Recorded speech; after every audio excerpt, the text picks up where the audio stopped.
memahami ayat ini, bahwa ayat ini adalah merupakan doa dari Tuhan Yesus buat murid-muridnya, dan ini merupakan sebuah kerinduan Tuhan yang begitu luar biasa bagi orang percaya, di mana Tuhan merindukan agar murid-muridnya pada waktu itu untuk mereka boleh hidup di dalam kesatuan. Dan saya sangat yakin dan percaya bahwa kerinduan Tuhan ini juga berlaku bagi kita semua. Ya, di mana Tuhan merindukan agar terjadi yang namanya kesatuan di dalam tubuh Kristus. Dan hari ini kita bisa wujudkan. Ya, saya melihat ada banyak hamba Tuhan senior, kita dari berbagai sinode yang berbeda, merek gereja yang berbeda, kita bisa terkumpul pagi ini. Ini sebagai wujud bahwa ternyata tidak ada yang mustahil bagi Tuhan. Ya, saudara, untuk kumpulkan hamba Tuhan, Pak Teo memang tidak gampang, saudara. Ya, kami pun mungkin hamba Tuhan kalau mau kumpulkan hamba Tuhan belum tentu bisa seperti ini. Tetapi inilah yang menjadi kerinduan Tuhan, agar supaya kita menyadari bahwa kita boleh beda organisasi, kita boleh beda merek gereja, kita boleh beda sinode, kita boleh beda juga cara berkhotbah, tetapi kita menyadari bahwa kita ini adalah satu tubuh di dalam tubuh Kristus. Nah, Bapak Ibu yang dikasih oleh Tuhan, karena itu kesempatan yang singkat ini supaya mungkin lebih terarah firman Tuhan, tidak kesana kemari, saya ingin kasih judul yaitu persatuan di tengah perbedaan. Ya. Dan saya bilang tadi itu tidak mustahil, saudara, itu bisa kita wujudkan pagi ini, saudara. Ya. Dan kalau kita bicara tentang persatuan, ternyata persatuan ini, saudara, tidak selalu memiliki makna yang sama. Ya. Ada yang namanya persatuan yang tidak pernah ribut, ya. Persatuan yang tidak pernah berselisih pendapat. Dan ini saya pernah katakan sama jemaat yang saya layani, inilah yang namanya persatuan di kuburan, saudara. Ya. Orang di kuburan itu nggak pernah ribut, nggak pernah beda pendapat, saudara. Meskipun kuburnya disusun lagi, dia diam-diam saja, saudara. Ya. Nah, persatuan seperti ini tentu, saudara, dalam sebuah realita kehidupan, ini sulit untuk terjadi. Kalau ada orang kumpul nggak pernah selisih pendapat, wah, saya kasih jempol, saudara. Mungkin nggak boleh 4 jempol, saudara. Tetapi pada umumnya, saudara sekalian, di dalam segala bidang kehidupan, baik di tengah masyarakat, di bidang organisasi, ya, tidak mengenal apakah itu organisasi rohani, sekuler, ya, selalu ada yang namanya apa, saudara? Beda pendapat. Ya. Selalu ada saja yang terjadi, mungkin selisih pendapat dan lain sebagainya. Ya. Dan tidak usah jauh-jauh, saudara. Di dalam satu agama pun terkadang ada beda pendapat. Hari-hari ini sudah kita sedang bahas tentang masalah cadar, ya, saudara, celana jingkrak. Dalam satu agama pun ulamanya punya penafsiran yang berbeda. Ada yang bilang, oh itu harus sebagai wujud tanda ketakwaan. Tapi ada yang bilang, oh itu tidak ada di hadis, tidak ada di Al-Quran dan sebagainya. Jadi beda pendapat bisa terjadi di mana saja, saudara. Ya, termasuk dalam satu agama. Dan saya yakin percaya, saudara, di tengah-tengah perkumpulan kita pun seperti ini, yang terdiri dari para hamba Tuhan, juga tidak lepas daripada beda pendapat. Betul apa betul, saudara? Ya. Dan itu kan biasanya akan terlihat ketika kita mengadakan sebuah event. Ya, mulai kita bicara mulai acara saja sudah mulai beda pendapat, saudara. Masalah konsumsi apalagi, saudara. Oh, nantilah, nah ini tadi paling lama itu masalah konsumsi terkadang dalam acara. Bukan hanya itu, masalah pembicara juga terkadang bisa beda pendapat. Ya, jangan itu. Wah, kalau itu begini ya. Oh, jangan itu, saudara. Belum tidak, saudara. Nah, tetapi saudara, itu adalah sesuatu yang menurut saya biasa, normal. Amin. Karena memang Tuhan menciptakan kita dengan perbedaan. Sudah bisa bayangkan kalau semua orang sama, ya. Semua sama seperti Pak Okta, kan nggak enak di dunia kalau semua orangnya seperti Pak Okta semua, ya, ya, saudara. Tetapi ada perbedaan yang Tuhan buat, dan ternyata menurut saya itu adalah sebuah keunikan, saudara. Ya, nah oleh karena itu kita tidak boleh pernah takut dengan perbedaan. Ya. Kita takut kalau kita kita tidak bisa bersatu di tengah perbedaan. Itu yang kita takuti, saudara. Ya. Nah, saya sudah singgung tadi, dalam sebuah keagamaan pun terkadang terjadi perbedaan-perbedaan. Dan semua kita harus fair. Di dalam kekristenan saja, saudara, terkadang itu terjadi. Ya. Sebenarnya, saya lihat dalam Alkitab, yang membuat perbedaan itu adalah kita manusia. Yang seringkali kita mengeksegesa sesuatu ayat firman Tuhan itu menurut pendapat kita, ya, menurut tafsiran kita, sehingga terjadi perbedaan. Ya. Makanya ada sampai sekarang ini menjadi sebuah polemik, kontroversi di kalangan kita soal masalah keselamatan. Ada bilang keselamatan itu sekali selamat tetap selamat, ya. Calvinisme. Kemudian berkembang lagi sekarang hyper grace, ya. Kasih anugerah. Kita sudah dikuduskan dan kudus selamanya. Jadi dosa sekarang, besok dan seterusnya itu akan dikuduskan. Jadi kita selamat dalam anugerah. Saya tidak mau perdebatkan hal itu, tapi ini sebuah realitas. Belum lagi paham Yahweisme, ya, Sabatisme, ketawa dalam roh, ya, sudah, dan lain sebagainya. Dan sebenarnya sudah saya bilang tadi bahwa Alkitab itu tidak pernah membuat perbedaan, apalagi pertentangan. Amin. Tidak ada dalam Alkitab. Kita ini para penafsir-penafsir yang seringkali membuat perbedaan itu ada. Saudara, semua kita pernah belajar teologi, saya sangat percaya. Makanya dalam teologi itu kita diminta untuk menafsirkan sesuatu secara sistematis, ya. Ya, itu namanya teologi sistematis, yang tidak boleh kita mengesampingkan masalah budaya, ya, historis, ya, aktual, kontekstual. Ya, tetapi seringkali karena sekarang banyak teologi yang abal-abal, teologi yang amburadul, sehingga akhirnya saudara, ya terjadilah perbedaan-perbedaan itu yang sebenarnya Alkitab sudah menulis tentang masalah keselamatan itu jelas kok. Amin. Ya. Masalah baptisan sudah jelas, saudara. Masalah apa? Masalah perceraian. Kemarin heboh ketika Ahok menikah lagi. Dan ada pendeta bilang, oh tidak salah. Ya. Tapi ada pendeta yang bilang, oh tidak boleh. Karena menurut Alkitab, ya sekali menikah untuk selamanya, tidak boleh bercerai. Nah ini pendeta-pendeta besar yang ngomong, saudara. Yang ngomong tolong yang pendeta-pendeta yang kecil, ya. Bukan kecil, ya, saudara, ya. Pendeta-pendeta ini, mana ini yang benar, saudara? Nah bingung kita kalau dengar mereka. Tapi kalau menurut saya, mari kita semua harus kembali kepada Alkitab. Back to the Bible. Ya. Ketika kita menafsirkan dengan Alkitab, apa kata Alkitab?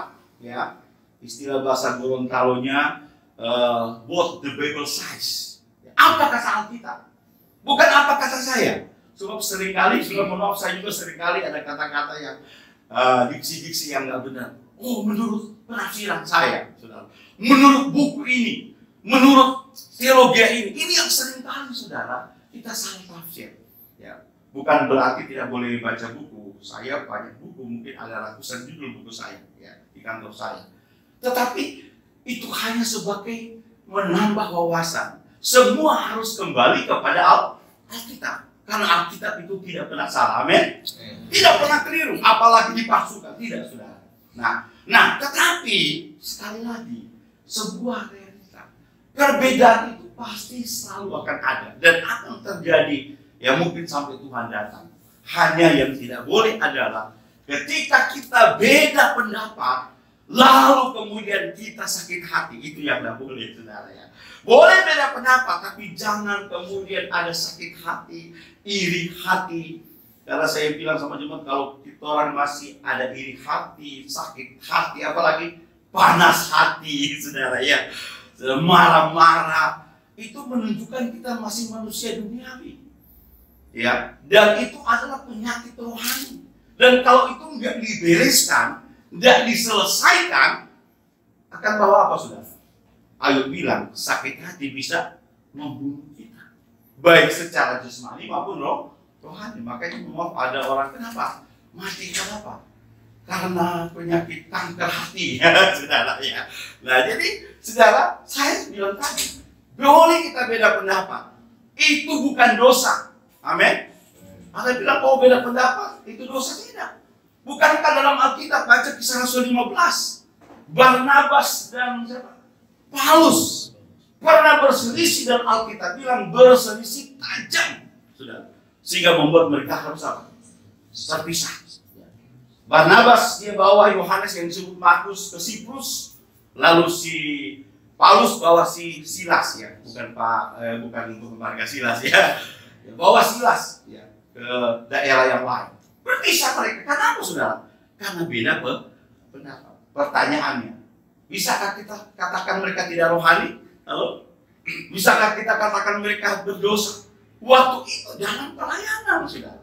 Ya. Jadi beda pendapat itu bisa terjadi di mana saja. Hanya yang saya bilang tadi, jangan sampai kemudian ketika kita beda pendapat, lalu kemudian kita menganggap musuh mereka yang tidak sependapat dengan kita. Hari-hari ini kan ramai masalah radikalisme. Saya pelajari kenapa orang bisa radikal. Karena orang bisa radikal ketika dia merasa orang yang beda pendapat itu adalah musuh. Jadi dia jadi radikal. Dia anggap agamanya yang paling benar, ya, tafsirannya yang paling benar, yang lain itu salah. Dan paling bahaya lagi, saudara, ketika kita beda pendapat, lalu kita katakan, oh, cuma kita yang masuk di surga. Ya, mohon maaf, terkadang dulu kan orang dengar-dengar, oh, kalau orang Pentakosta itu pasti masuk surga. Tapi kalau orang partai sebelah di luar, katanya, saudara, ya. Oh, maaf, saudara. Ini sudah salah. Belum tentu orang Pentakosta juga di surga. Ada pendeta yang bilang justru di neraka paling banyak orang Pentakosta, kata saudara. Karena masih banyak orang Pentakosta yang penipu dan sebagainya, saudara, ya. Jadi kita tidak bisa mengklaim, kita tidak bisa membenarkan diri bahwa kita yang paling benar. Yang pasti semuanya orang akan apa? Bertanggungjawabkan di hadapan Tuhan. Jadi berjalan saja dengan segala perbedaan, dan perbedaan itu jangan menghambat untuk bisa bersatu. Amin. Haleluya. Saya yakin kita semua juga mungkin apa yang saya sampaikan juga akan menjadi pembicaraan. Itu nggak betul. Tidak masalah, saudara. Ini demokrasi, saudara, ya. Dan memang orang Indonesia belum paham tentang demokrasi. Makanya kadang kalau rapat kasih pendapat, di dalam dia terima, setelah keluar dia marah-marah. Betul tidak, saudara? Karena belum tahu berdemokrasi, saudara, ya. Ya. Tapi ketika kita paham semua sekali lagi, saudara, perbedaan janganlah membuat kita tidak bisa bertemu dan bersatu. Karena ini menjadi kerinduan Tuhan. Alkitab bilang, kunci memenangkan jiwa kalau kita bersatu. Ya. Saudara ingat, jam doa kita, walaupun setiap pagi doa pagi, doa puasa setiap hari Jumat, Sabtu, Senin, Kamis, setan tidak takut lagi. Tapi setan akan takut dan gentar kalau gereja Tuhan bersatu. Amin. Jadi jangan pikir kalau doa puasa setan gentar. Enggak, saudara. Yesus saja dicobai ketika dia selesai doa puasa 40 hari. Orang belum pernah doa puasa 40 hari, saudara, ya. Baru cuma mungkin 3 hari, oh setan tidak takut, itu 3 hari puasa, saudara, ya. Dia takut gentar kalau umat Tuhan itu bersatu. Ya. Makanya kan ada pepatah bilang, bersatu kita teguh, bercerai kali lagi. Oh, sorry. Bercerai kita runtuh. Jadi bersatu itu yang Tuhan mau, dan itu kunci untuk memenangkan Gorontalo. Ya. Saya salut sama Pak Teo, luar biasa. Bisa kumpulkan kami hamba-hamba Tuhan, tidak gampang. Apalagi doa pagi, saudara, ya. Saya jam 1:30 sudah bangun, karena ayam bakoko, pas dia bakoko, lampu dapat terang semua. So keliaran cari makan, orang pikir so pagi, saudara. So ribut, so tidak tidur. Ya sudah baca-baca saja, makanya mungkin saya boleh minta waktu sedikit, ya, sebab saya persiapan 3-4 jam, podcast 20 menit kan tidak cocok, saudara, ya. Tapi kalau tidak juga boleh, tidak apa-apa, ya. Lebih cepat lebih bagus, kata Yusuf, kalah, ya. Yang penting PK-nya jangan dikurangi, ya. Ya, jadi kembali lagi, saudara, mari Tuhan mau supaya kita itu menjadi menjadi garam, ya. Menjadi garam dan jadi terang. Saya beberapa bulan yang lalu pelajari tentang garam dan terang. Sudah lama saya baca itu. Tapi Tuhan kasih sesuatu yang baru. Bahkan ternyata garam dan terang itu ternyata itu bicara tentang kesatuan. Ya. Saudara, garam yang dimaksud oleh Tuhan dalam Matius 5, ternyata garam itu, saudara, garam dapur, ya. itu memiliki dua unsur kimia yang sangat beracun. Ya. Tetapi ketika itu bersatu, racunnya hilang, yang ada apa saudara? Manfaat yang mendatangkan orang, enak ini makanan karena ada garam. Karena ternyata garam itu ada namanya zat kimia yang disebut ion natrium dan zat kimia yang disebut ion klorida. Dua-duanya beracun, saudara. Tapi kalau itu bersatu, racunnya hilang. Yang jadi apa, saudara?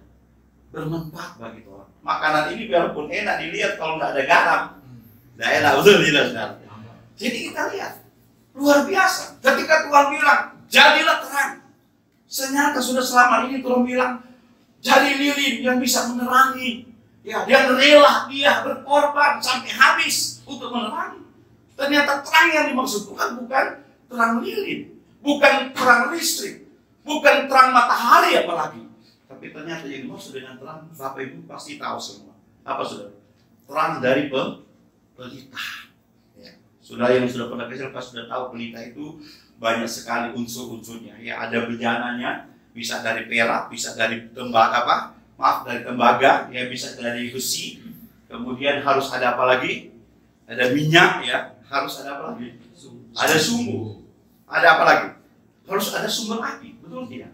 Kalau cuma ada sumbu, ya, tidak ada api, tidak bisa terang. Ternyata bicara tentang kesatuan, saudara. Makanya Tuhan bilang, jadilah garam dan terang, maka dengan demikian orang akan melihat perbuatanmu yang baik dan mereka memuliakan Bapamu di surga. Selama gereja masih merasa benar sendiri, masih terpecah-pecah, jangan pernah harap orang bisa menangkan Gorontalo, Indonesia pada umumnya.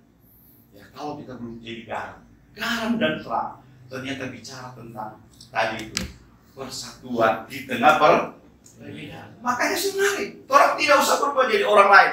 Yang natrium tetap natrium, yang klorida tetap klorida. Amin. Tetapi itu tidak menghambat untuk bisa bersatu. Karena ketika bersatu itulah persatuan yang ajaib yang Tuhan buat. Ya, dari yang beracun bisa bermanfaat. Saya akhiri dengan satu kisah. Ya. Saudara mungkin juga tahu kisah ini. Ada dua orang hamba Tuhan yang sangat terkenal di sepanjang abad. Yang satu namanya George Whitefield dan yang satu namanya John Wesley. Mereka adalah penginjil yang hebat luar biasa.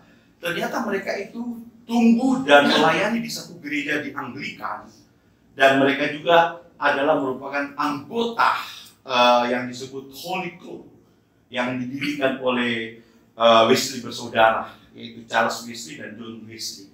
Satu kali mereka terjadi beda pendapat dan akhirnya mereka harus pisah sementara waktu, dan mereka memiliki pengikutnya masing-masing. Sebab biasanya sudah akan kontroversi pun pasti ada pengikut. Nah, saya minta waktu 3 menit, Pak Ketua, boleh ya? Lalu, apa yang terjadi sudah? Ketika mereka berpisah, pengikut George Whitefield ini bertanya kepada pimpinan mereka, Tuan Whitefield, apakah John Wesley kita bisa melihatnya di surga? Lalu Whitefield menjawab, mungkin kita tidak bisa melihatnya di surga. Dan apa yang terjadi saudara? Sebelum pengikut Whitefield bersorak, bersuka cita, George Whitefield lanjutkan jawabannya. Kita mungkin tidak bisa melihat John Wesley di surga karena dia terlalu dekat dengan takhta Allah, sedangkan kita jauh dari takhta Allah.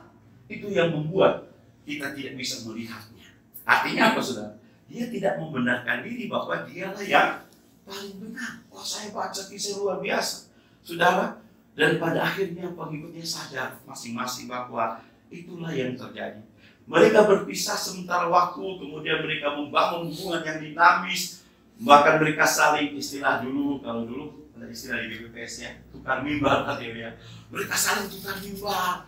Mereka berteman lagi saudara. Dan yang luar biasa, ketika itu George Whitefield bilang dan berpesan, kalau seandainya saya yang duluan mati dari sahabatku John Wesley, ingat bahwa beliaulah yang nanti akan memimpin penguburan di saat kematian.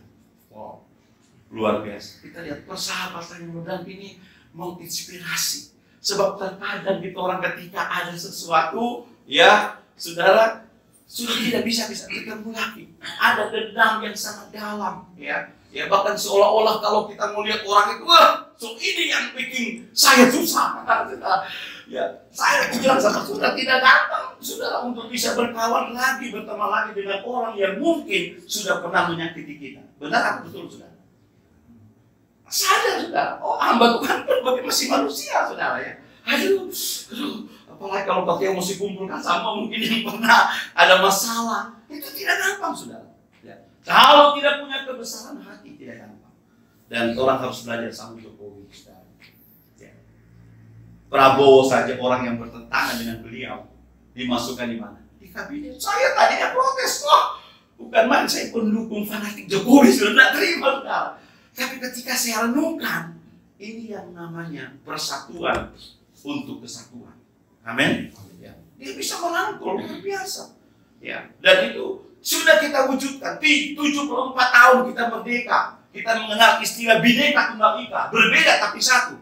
Tapi puji Tuhan, syukur alhamdulillah. Sampai sekarang, walaupun kita berbeda-beda agama suku, kita tetap menjadi satu. Amin. Tidak ada yang mustahil.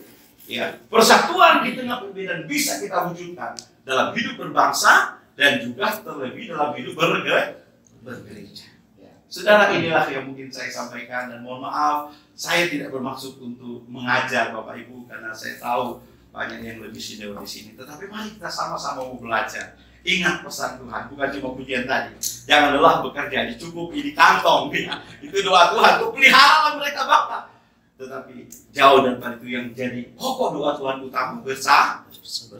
Apa gunanya dompet tabal tapi bisa saudara ya tidak bersatu. Jadi ini pesan Tuhan untuk saya terlebih lagi, lebih khususnya dan juga untuk kita semua supaya mari jangan dengan perbedaan kita tidak bisa bersatu. Karena persatuan itulah yang Tuhan inginkan. Tuhan Yesus